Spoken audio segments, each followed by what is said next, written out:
What's that sound?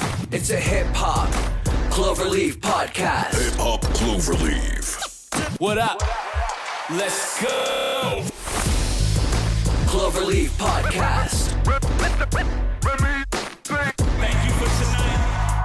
Yes. You are now listening I'm ready. to the Hip-hop Cloverleaf podcast.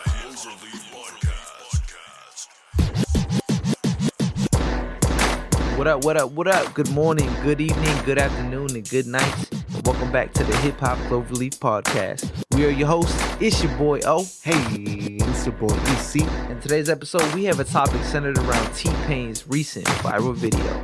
Keep it locked, y'all. This is Hip Hop Cloverleaf.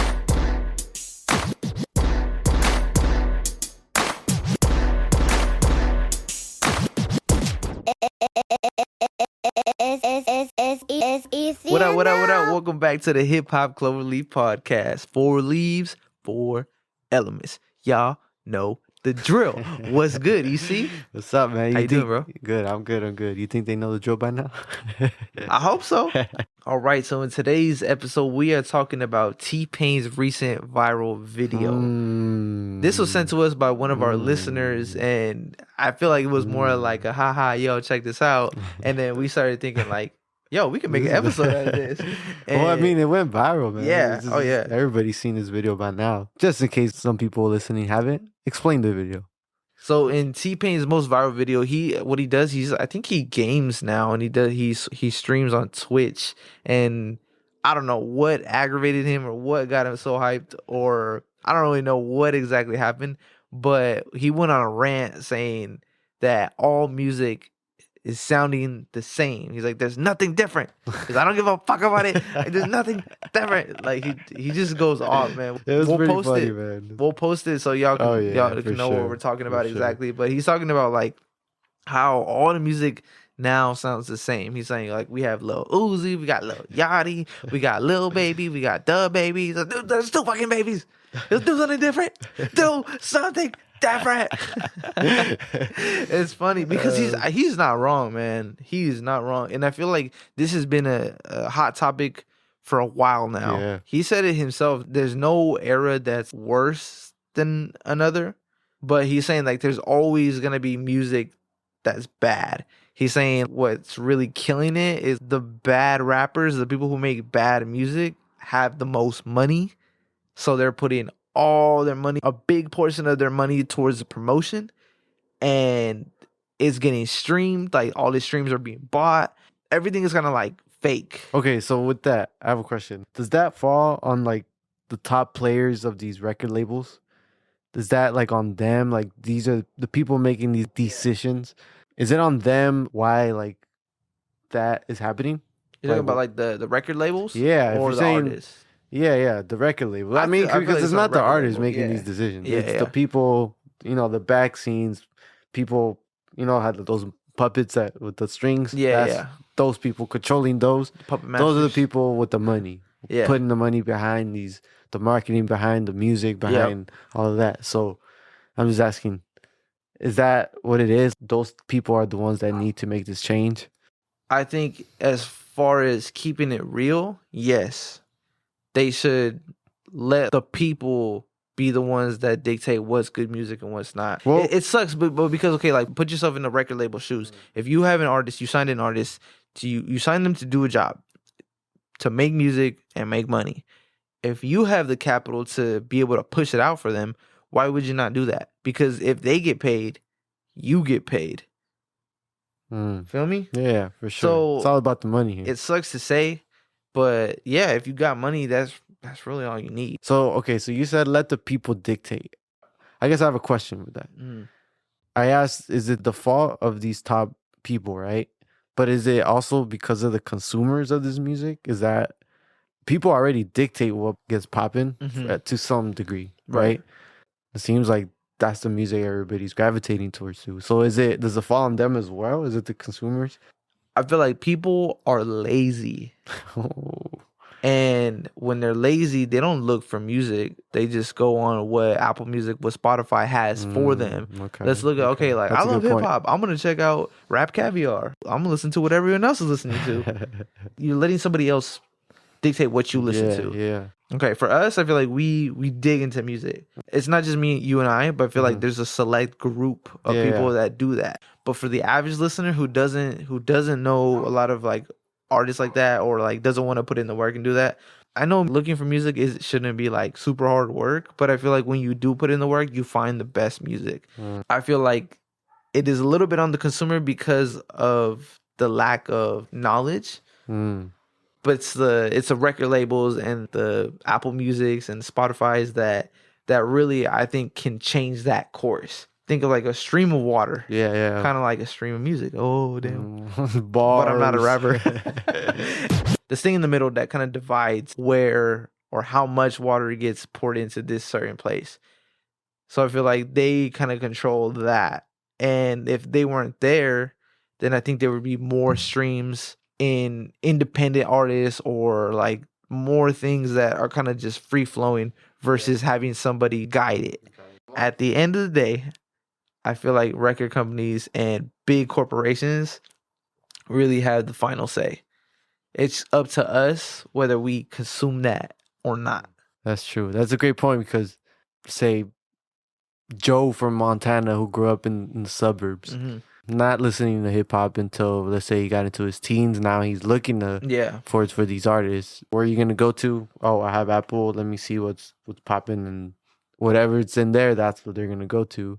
Like, oh, this is what everybody's listening to. One thing that T-Pain said in the video, talking about how artists are approaching records now, where they're saying, hey, this is the sound that's moving right now. Let me duplicate that. Let me make that. Is that happening a lot? Yeah. Yes, Oh, right? yeah, Okay. absolutely. How should artists approach it? How should a new artist that's coming up right now that wants to make it should approach a record? Like, also another double-sided question. Is it harder now to make original music with all the shit that's out already? I think before we weren't exposed to as much. Like, things were more like grouped. There was only rap. There was only pop, country. Everything has a lane. Now There's like subgenres. There's subgenres, Yeah. and I think Within hip-hop, with those yeah. subgenres, I feel like you can get more ideas from that, because I feel like you can even go with like a subgenre. Like, you can have a psychedelic rap, and then throw in some sort of jazz in there or something like that. Thinking back on the question, I think it was easier to make it hot back then. I feel like it's easier than that. And I the feel- reason I say that is it's just so easy. I know we touched on this one of the episodes, but it's so easy to upload a song just from your phone, right? Right, You can right. record it, mix it, everything, put it out to the world on your phone. That's why I say it's easier. But at the same time, I get why someone would say that's also why it's harder, because there's just so many people could do it now. Yeah. It's just hard to get heard now. I feel like earlier you had to have all the equipment, you had to have the right tools to be able to do it. Yeah. When you put it out, there's like less artists. It becomes more like a quality over quantity. And even then, like, you can still be a bad artist, but I feel like because there wasn't as many artists back then, you would get more listens because it's like, oh shit, like there's a new artist. But now there's so many artists that I feel like it's overwhelming, where you kind of like, I don't care how many artists are, just play me what's good, play me what's hot. Rap Caviar, play. And it kind of turns into that. What was the other question you asked me? Approaching the record. Approaching a record. Like, okay, let's say you, was I was a thinking rapper that, from, yeah. let's say you're from LA. Okay. You live in LA, you grew up in LA. So you're there already in the city, in the big market. What type of music are you going for? Ooh. What, and how are you approaching that? Yeah. That's tough. Because, of course, like, you want your music to stick. You want your music to be hot. So I think one of the easiest routes to go is to look at the charts, see what's hot, copy that cadence, and then put your own twist to it. I feel like that's the route that people take because they And want that's their what's- music. They that's don't want what's their music T-Pain to be talking good. about. Yeah, they Yeah. don't want the music to be good. They just want it to be heard. See, yeah, I think that's okay. That's a goal that a lot of artists have. It speaks to like your purpose of what you're trying to do. Like, so you're just trying to get heard. You're not really trying to There's no purpose do it to for it. yourself. Yeah, Like, you're yeah, not yeah. trying to be good at it just for your own self. You know? Yeah. So then, like, if I had somebody like a record label to back me on that, they could be like, oh yeah, this sounds like what's his new track? Cool, send, cool. Personally, for me, like, I like to be creative. I like to be original. So I would try to do something my own way. I would definitely stay away from the trap sounding drums now, like what's hot, stuff like that, like the Uzi sound. I don't know. I would try to stay away from Okay. that because that's not my lane. Yeah. I wouldn't make that. I wouldn't strive in that kind of music. I feel like for me, I would try to go somewhere of like the purposeful, meaningful, real shit, real stories kind of lane. Okay. And then I would also talk about what I would try to do with my career, I guess. 5 years into your career, that's not working. Been doing it 5 years. That lane. You've been staying away from what everybody else is doing. Now what you're doing? You're still broke. Got kid now, 2 kids now. Damn. You live in a little apartment. Yeah. What do you do from there? Do you finally give in and be like, you know what? Let's go with it. Yeah. Fuck it. All right, man. I need some money. Give me I that need to take care Uzi of my sound. Give me family. that Uzi type beat. Yeah. And I bring that up because yeah. that's like real. Like, Yeah. I feel like it's a real that's situation. what that's what artists go through. Is that like, does that give a little bit of leniency? Like, all right, I get it if you're doing it because of that reason. Or do you say stick it out, grind it out, eventually it's gonna happen? So I think you have to be open to trying new things. I would say maybe try it. I'm not saying you have to switch up your career and your artistry to be exactly that, but somehow implement the new sound with your sound. And then try to make it your own. But then then maybe you're taking too much of the new sound and you're not putting enough of your own twist on it that's why it sounds like everybody else. But if you're still being successful, you're still making money, you're still like doing that like all the other artists like today, like kind of like what T-Pain was talking about, like, yes, it's the same, give us something different. My argument would be like, give us something different. What if you are this artist, you're not making anything different, but you're getting paid? What does it matter what T-Pain thinks? You had your time, T-Pain. You're washed, bro. That's why you're on Twitch right now, bro. And I know I like T-Pain. I love you, bro. Like, so if you hear this, it's not towards you. I'm just saying, like, as an artist who would be, you know what I mean? Like, artist who's getting money would probably say something. So how do you think Lil Baby and Lil Baby I don't feel think he about gives a this? fuck, about man. this? I don't think he cares. I'm sure they saw this by now. Oh yeah, definitely. But he's probably watching it and counting his M's just right there. Just see who? Now, to you, is hip hop watered down to you? Yeah, it's definitely watered down. But I feel like there's not as much effort being put into the music. So because of that reason, I wholly agree on that. holy in church now. Oh, the Holistically? WH. Holistically. Holistically Oh my God. agree. That's with been that. like the word of the week. There's just not enough effort, and it's kind of like, all right, I made a track here, put it out, go. There's no love for it, and I feel like that's what makes it watered down. Good question, by the way. Great. What do you think? Points, You think it's great watered down? points. Yeah, I think it definitely is. And I'm trying to think, since when have I felt that way, that it's been watered down. I remember when we were like youngins growing up, a lot of people were saying this is nothing like that 90s type shit. Yeah. Right? It'll that never new be shit, that. I the feel new like shit. we can't compare. We gotta Yeah. keep moving. That doesn't mean that it started watering down then. It's just, I think just people, they want shit to stay the same. There was at some point where I did start feeling like, damn, this is sounding all the same now. And I don't know, I can't really pinpoint when. I do know that, we talked about, or we're gonna talk about in the future episode, by the way, the double XL freestyles. But a lot of people credit the 2016 that year. Who was in that class? It was 21 Savage. It was Kodak Black, Lil Uzi. It was, the cipher went viral for just having yeah, and it was Okay, totally okay. different from like early, where Yeah, ciphers yeah, were- like real bars. real yeah, music. yeah, and it was that type of sound. So for me, I don't know, maybe somewhere around there, and not to get it twisted, like I love some of these artists for Mhm. sure. Maybe not from that specific double XL 2016 freshman class, but those type of artists, there are some that I really do fuck with. Maybe somewhere around that era is where shit started to sound a little bit the same. I think And- like it's a trend, Yeah. but a trend that's gone too long. Yeah, yeah. And then that leads into my next point. And I know I've asked this before, but is hip hop gonna get away from that triple flow, that hard trap beat with the singing type of music? Do you think it's really gonna go away completely, where the sound is just not gonna be the wave anymore at all? I think so. Yeah. I don't know whose shoulders we can put it on, because I feel like the artists are definitely doing their thing. Like there's artists that the heavy hitters, of course, that we want to start to change that. We hope that the little artists can take something from the bigger artists and see that it's much more than just money that makes your music good.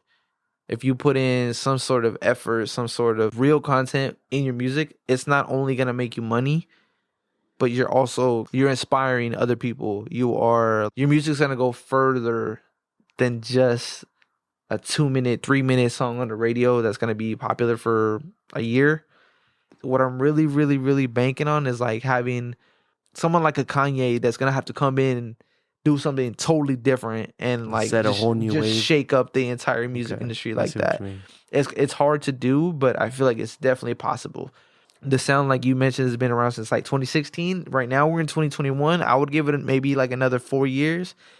I mean, I Like, would make think that 10 years. I would and think even like 14, it was starting to Yeah. become that. Even 13, But like I can go back. I can even say 2010 is when that started to change. Like Mhm. like I don't know. It's hard to pinpoint. Yeah. It's hard to pinpoint. But somewhere in this era is where shit started. And then now in the most recent years is where you're definitely hearing it at full throttle. Like everybody's making this shit. Yeah. Last thing I want to touch on is T-Pain is getting a lot of flack for this, right? They're looking at him crazy and shit. I don't know if you saw, but there's a documentary on Netflix as well where T-Pain says, I think it was Usher who told him, that he ruined music. because of yeah. autotune, and then Yeah. that he really took that to the heart, and Yeah. he struggled with that. Now that was being said everywhere about T-Pain. I remember even back when Bartender was popping, all that shit, Yeah. the T-Pain shit was like, dude, this guy is just using autotune. That's weird. Like this guy's whack. That's all you can do. He can't Yeah. sing, and that was the thing. That was the big thing on T-Pain. He can sing, by the way. I don't give a no. Yeah, for can sure. sing, He yeah. definitely can. We saw that later. T-Pain is a very credible person to say these things. Mhm. He started. I mean, he's also. We talked about Wayne having a lot of sons out here. I think T-Pain does too. I mean, his Yeah. autotune, man. After that, like, everybody started using Yeah, autotune, yeah. man. He was one of the fathers of autotune. But I've always loved the way T-Pain used autotune. Yeah. Yeah. But I mean, it is what it is, man. It is what it is. Let us know what you guys think about T-Pain's most viral video. Make sure you add us, comment, like, subscribe at HH Cloverleaf on Instagram, Twitter, and Facebook. And check us out on YouTube too, y'all. We got a YouTube channel. We got a couple subscribers. Appreciate y'all. Thank you guys for tuning in. If y'all haven't checked it out yet, we have a What's on Rotation playlist for the month of July. We're doing it every single month. Check it out. Hip Hop Cloverleaf on YouTube. So that was our show. We want to say thank y'all if y'all still tuned in, where we touched on T-Pain's most viral video. Subscribe to our pod if you like what you hear. Make sure you recommend it to your friends, fam, or anybody who might be interested. And make sure you follow us, add us, like us at HH Cloverleaf on Instagram, Twitter, and Facebook. Stay tuned to our next episode. We're going to continue a heated discussion about the old school versus the new school. I want to give a shout out to all the hip hop heads. I want to give a shout out to all of our listeners. We appreciate every single one of you guys. I want to give a special shout out to our boy Money Mike from Oregon Helicopters. Hooked us up last weekend, man. We got some things in the works. Stay tuned. Shout out Love T Shot. We're going to be signing off now. You could be anywhere in the world, but you're here with us, and we appreciate that. This is Hip Hop Cloverleaf. Peace. It's easier now.